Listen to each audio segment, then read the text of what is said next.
ভাইরা আমার, আল্লাহর কসম করে বলি, একটা সময় আসবে মন খুলে নামাজ পড়তে চাইবেন। বিশ্বাস করেন ভাই, লিখে রাখেন ডায়েরিতে।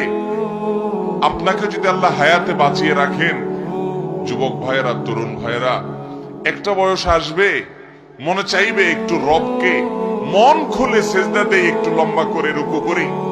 পারবেন না, অসুস্থ হয়ে যাবেন, রোগ বালায় ধরে ফেলবে। বাবারে, সে সময় আসবে না? বৃদ্ধ মুরব্বীদেরকে, চাচাদেরকে জিজ্ঞাসা করেন, চাইলেও অজু ধরে রাখতে পারে না, নামাজ পড়তে পারে না, চাইলেও পারে না। একটা সময় আসবে চাইবেন, পারবেন না।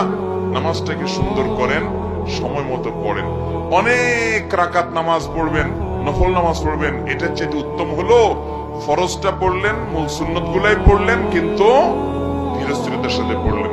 10 রাকাত তাড়াহুড়া করে পড়ার চাইতে 2 রাকাত আস্তে আস্তে পড়া অনেক বেশি